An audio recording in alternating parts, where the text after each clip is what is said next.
ایک ایسی دنیا جہاں نہ کوئی انسان جا سکا، نہ کوئی جانور، نہ کوئی پرندہ، جہاں ہوا بھی سرگوشیوں میں چلتی ہے، جہاں وقت ساکت اور حقیقت دھند میں لپٹی ہوئی ہے۔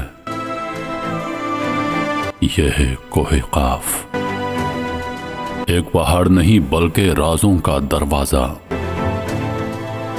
صدیوں سے انسان اس کے بارے میں سنتا آیا ہے، مگر کوئی اسے چھو نہ سکا۔ کہا جاتا ہے یہاں بستے ہیں وہ جنہیں ہم افسانہ سمجھ بیٹھے، جنات، دیو، پریاں اور وہ مخلوقات جن کا ذکر صرف قدیم کتابوں میں ملتا ہے۔ کیا یہ مقام صرف تخیل ہے یا واقعی کوہ قاف میں چھپی ہے وہ دنیا جہاں قدرت نے اپنے سب سے بڑے راز دفن کر رکھے ہیں؟ آج ہم چلیں گے اس سفر پر جہاں حقیقت افسانہ بن جاتی ہے اور افسانہ حقیقت کا روپ دھار لیتا ہے۔ تیار ہو جائیے، کیونکہ آپ داخل ہونے والے ہیں ایک ایسی سرزمین میں جہاں انسان کی رسائی ممکن نہیں۔ یہ ہے کوہ قاف کا پراسرار جہاں۔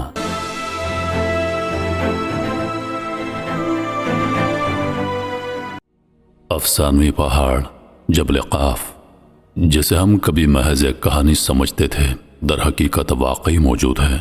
آپ حیران رہ جائیں گے جب آپ نبی کریم صلی اللہ علیہ وآلہ وسلم کی حدیث سنیں گے۔ جب ذوالقرنین جبل قاف تک پہنچے تو وہ یہ دیکھ کر حیران رہ گئے کہ یہ خالص سب سے قیمتی پتھر سے بنا ہوا ہے۔ البتہ کہا جاتا ہے کہ دیوہیکل مخلوقات، جنات اور نامعلوم مخلوق اس پراسرار پہاڑ کے پیچھے رہتی ہے۔ کچھ علماء یہاں تک کہتے ہیں کہ یاجوج اور ماجوج یہیں قید ہیں اور وہ قیامت کے قریب دنیا میں ظاہر ہوں گے۔ کیا یہ ممکن ہے کہ تیزی سے بڑھتی ہوئی UFO کی خبریں اور خلائی مخلوق کی نموداریاں، حتیٰ کہ وہ واقعات بھی جو امریکی فضائیہ نے شیئر کیے، در حقیقت ان مخلوقات سے جڑی ہوں جو جبل قاف سے تعلق رکھتی ہیں؟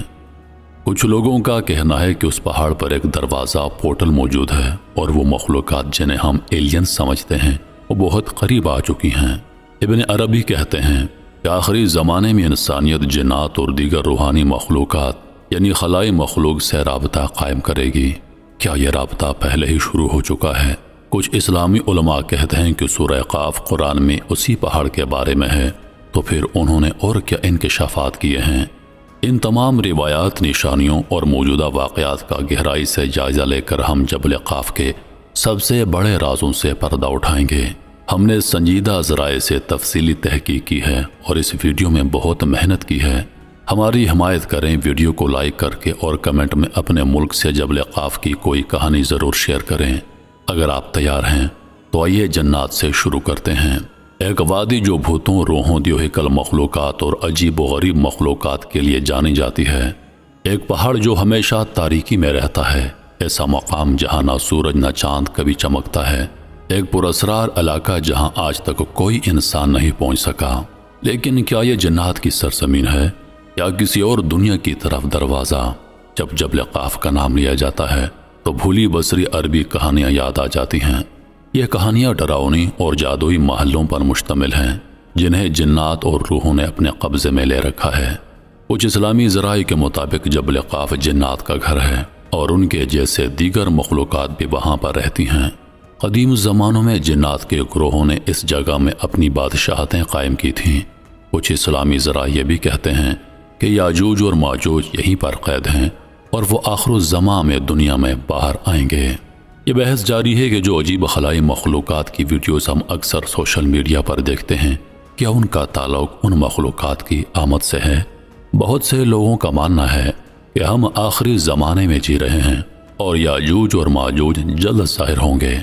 ایسا لگتا ہے کہ ہم اس صدی میں بہت عجیب روحانی واقعات دیکھنے والے ہیں۔ یہ حقیقت کہ یہ عجیب و غریب مخلوقات جنہیں ہم عام طور پر ایلینز کہتے ہیں، ہمارے دنیا کے ساتھ زیادہ رابطے میں آ رہی ہیں اور یہاں تک کہ خبروں میں بھی آ رہے ہیں۔ یہ صرف ایک اتفاق نہیں، ہر دن بہت سی نئی ویڈیو سوشل میڈیا پر شیئر کی جاتی ہیں۔ امریکی فضائیہ اور مغربی فوجی انٹیلیجنس ایجنسیاں ان دعووں کی قیادت کر رہے ہیں۔ اسلامی ذرائع میں جنات اور خلائی مخلوقات ایلینز کو عام طور پر الگ مخلوقات کے طور پر دیکھا جاتا ہے۔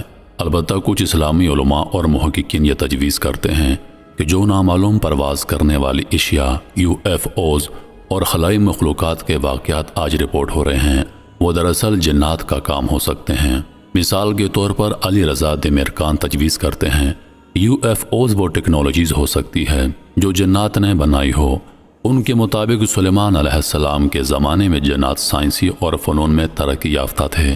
اسی بنیاد پر کچھ لوگ یقین رکھتے ہیں کہ آج جو UFOs دیکھے جاتے ہیں وہ جنات کی سائنسی ترقی کا نتیجہ ہو سکتے ہیں۔ اسی طرح احمد حلوسی اپنی کتاب روح انسان اور جن میں کہتے ہیں کہ جنات لوگوں کو دھوکہ دینے کے لیے خلائی مخلوق کا روپ اختیار کر سکتے ہیں۔ وہ خبردار کرتے ہیں کہ جنات انسانیت کو گمراہ کرنے کی کوشش کر سکتے ہیں۔ اسلام کے ایک بڑے پلیٹ فارم پر یہ بحث کی گئی کہ کیا جنات سائنس اور ٹیکنالوجی میں دلچسپی رکھتے ہیں اور کیا UFOs واقعی ان کی سواریاں ہو سکتی ہیں۔ اس بحث میں کہا گیا کہ جنات ہوشیار مخلوقات ہیں جو اپنی شکل بدل سکتے ہیں اور جب چاہیں کچھ خاص لوگوں کو اپنا ظہور دکھا سکتے ہیں۔ ہم نے اس موضوع پر کئی ویڈیوز بنائی ہیں اور آپ وہ سب ہمارے چینلز پر دیکھ سکتے ہیں۔ اب آئیں ہم جبل قاف پر توجہ دیتے ہیں اور ان مخلوقات پر جن کے بارے میں کہا جاتا ہے کہ وہ وہاں پر رہتی ہیں۔ یہ علاقے جنہیں کبھی کبھی کسی انسانی سلطنت نے فتح نہیں کیا، صرف اسلامی ذرائع میں ہی نہیں بلکہ دیگر روایات میں بھی ذکر کیے گئے ہیں۔ یہ پہاڑ جسے آتش پرستی کا وطن سمجھا جاتا ہے سیموگ فونکس کے افسانے کی وجہ سے بھی مشہور ہے۔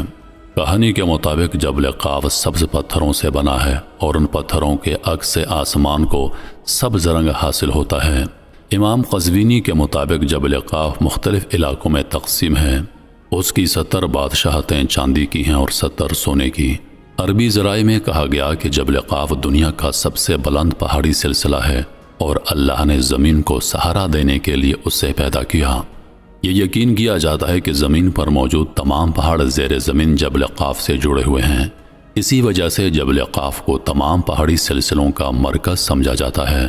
13ویں صدی میں زکریا القزوینی نے اپنی کتاب عجائب المخلوقات و غرائب الموجودات میں لکھا ہے کہ اللہ آسمان کو تھامے ہوئے ہے تاکہ وہ نہ گرے، اور یہ کہ اللہ تعالیٰ نے زمین کو ایک لمبی پہاڑی زنجیر سے گھیر دیا ہے۔ اس زنجیر کا سب سے اہم حصہ جبل قاف ہے جو دوسرے پہاڑی سلسلوں کو جگہ پر تھامے رکھتا ہے، بالکل ایک ہک کی طرح۔ اسی طرح مشہور صوفی رومی نے بھی اپنی تحریروں میں جبل قاف کا ذکر کیا ہے۔ وہ بیان کرتے ہیں کہ طاقتور بادشاہ ذوالقرنین زندگی کے پانی کی تلاش میں مشرق کی طرف روانہ ہوئے۔ اس سفر کے دوران وہ جبل قاف تک پہنچے اور وہاں انہوں نے فرشتہ اسرافیل کو دیکھا جو قیامت کے دن سور پھونکنے کے لیے منتظر کھڑا تھا۔ جبل قاف کے متعلق سب سے حیران کن کہانیوں میں سے ایک حدیث تاریخ طبری کی پہلی جلد کے صفحہ 38 پر موجود ہے۔ یہ حدیث ان عجیب المخلوقات کا ذکر کرتی ہے جو جبل قاف پر رہتی ہیں۔ یہ حدیث آپ کو اس پر اسرار پہاڑ کے بارے میں مزید متجسس بنا دے گی۔ کچھ محققین اس حدیث سے متاثر ہو کر اس مقام کے بارے میں سوالات اٹھاتے ہیں اور مختلف نظریات پیش کرتے ہیں۔ کیا یہ پہاڑ قطب جنوبی انٹارکٹیکا کے پار کسی طاقتور قوت کے ذریعے چھپایا گیا ہے؟ کیا یہ خلا میں کہیں واقع ہے؟ کیا اس کا تعلق گمشدہ بر اعظم انٹلانٹس سے ہے؟ یہ وہ سوالات ہیں جو ذہن میں آتے ہیں۔ یہ حدیث ابن ابس نے روایت کی ہے۔ وہ کہانی کچھ یوں سناتے ہیں۔ ایک دن یہودی علماء کی ایک جماعت نبی کریم صلی اللہ علیہ وآلہ وسلم کے پاس آئی تاکہ وہ آپ کو جان سکیں کہ آپ سچے نبی ہیں یا نہیں، اور وہ آپ کی آزمائش کرے۔ انہوں نے تورات سے 28 سوالات تیار کیے۔ اگر نبی کریم صلی اللہ علیہ وآلہ وسلم نے درست جوابات دیے تو وہ آپ کی نبوت کو مان لیں گے۔ ان میں سے سوال نمبر 7 اور 8 جبل قاف کے متعلق تھے۔ تاریخ طبری میں سوال کچھ یوں درج ہے: جبل قاف کہاں ہے؟ یہ کیسا پہاڑ ہے اور اسے کیوں پیدا کیا گیا؟ نبی کریم صلی اللہ علیہ وآلہ وسلم نے جواب دیا: یہ جو پہاڑ ہے جسے جبل قاف کہتے ہیں یہ پوری دنیا کو گھیرے ہوئے ہے۔ دنیا جبل قاف کے اندر ہے، جیسے ایک انگوٹھی میں انگلی ہوتی ہے۔ یہ پہاڑ سبز زمرد سے بنا ہے اور اس کی وجہ سے آسمان نیلا دکھائی دیتا ہے، ورنہ آسمان کی اپنی کوئی رنگت نہیں۔ کوئی انسان اس پہاڑ تک نہیں پہنچ سکتا۔ اس تک پہنچنے کے لیے اندھیرے میں 4 ماہ کا سفر درکار ہے۔ وہاں نہ سورج چمکتا ہے نہ چاند۔ جبل قاف زمین کی سرحد کی مانند ہے۔ اگر یہ نہ ہوتا تو زمین کبھی بھی مستحکم نہ رہتی اور مسلسل زلزلوں سے ہلتی رہتی۔ 8واں سوال ان مخلوقات کے بارے میں تھا جو جبل قاف پر رہتی ہیں۔ نبی کریم صلی اللہ علیہ وآلہ وسلم نے قبلیقہ اور قبلیسہ نامی شہروں کا ذکر کیا اور یوں فرمایا، ان میں سے ایک مشرق میں ہے اور دوسرا مغرب میں۔ مشرق والا شہر قبلیقہ ہے اور مغرب والا قبلیسہ۔ دونوں سب زمرد کے بنے ہیں اور جبل قاف تک پہنچ چکے ہیں۔ ہر شہر 1000 فرسخ لمبا اور چوڑا ہے، تقریباً 5500 کلومیٹر۔ جب نبی کریم صلی اللہ علیہ وآلہ وسلم نے جواب دیا تو یہودی علماء اپنی کتابوں سے اس کا موازنہ کرنے لگے۔ اس وقت حضرت علی رضی اللہ عنہ بھی وہاں پر موجود تھے اور نبی علیہ السلام سے درج سوال و جواب ہوا۔ حضرت علی رضی اللہ عنہ نے پوچھا، یا رسول اللہ، کیا یہ شہر ہماری دنیا میں ہیں یا اس سے باہر؟ نبی کریم نے فرمایا، یہ شہر اندھیرے میں ہیں اور جبل قاف سے جڑے ہوئے ہیں۔ حضرت علی رضی اللہ عنہ نے پوچھا، ہر شہر میں کتنے لوگ رہتے ہیں؟ حضور علیہ السلام نے فرمایا، ہر شہر میں ایک قلعہ ہے جس کے 1000 دروازے ہیں۔ ہر رات ہر دروازے پر 1000 سپاہی پہرا دیتے ہیں۔ یہ سپاہی باری باری پہرا دیتے ہیں اور انہیں دوبارہ اپنی باری پورا سال گزرنے کے بعد آتی ہے۔ حضرت علی رضی اللہ عنہ نے پوچھا، یا رسول اللہ، یہ لوگ پہرا کیوں دیتے ہیں؟ حضور علیہ السلام نے فرمایا، یہ پہرا اس لیے دیتے ہیں کیونکہ ان زمینوں میں بہت سے لوگ رہتے ہیں اور ان کا قبلیقہ کے لوگوں سے پرانا اختلاف ہے، اس لیے وہ چوکس کرتے ہیں۔ یہ لوگ ایک بڑی قوم ہیں، انہیں یہ تک معلوم نہیں کہ زمین پر انسان بھی بستے ہیں، بلکہ انہیں شیطان کے بارے میں بھی کوئی علم نہیں۔ حضرت علی نے پوچھا، کیا ان پر سورج، چاند اور ستارے چمکتے ہیں؟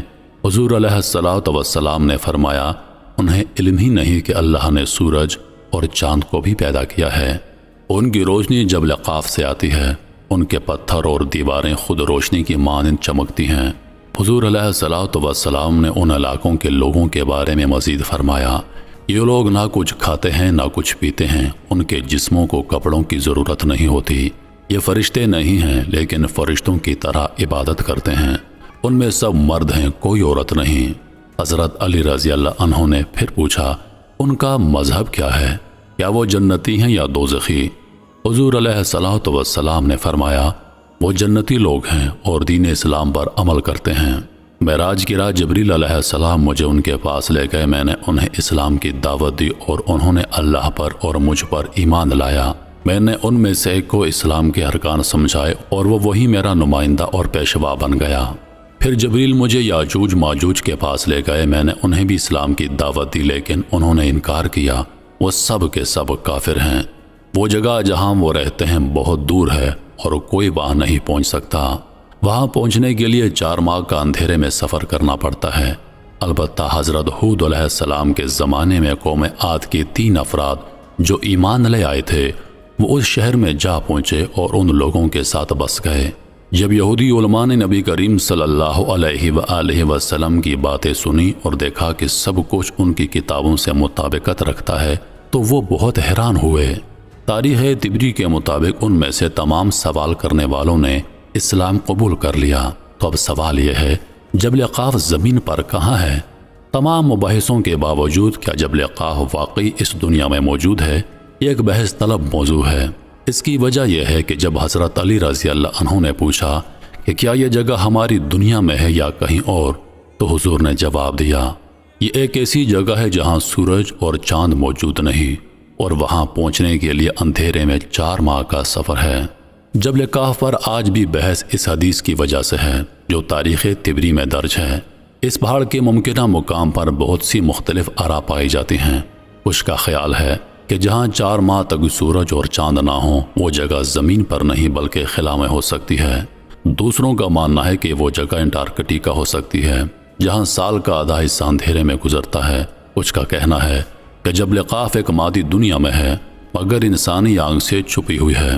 کچھ کہتے ہیں کہ یہ کبھی گمشدہ بحر اعظم انٹلارٹس میں تھا۔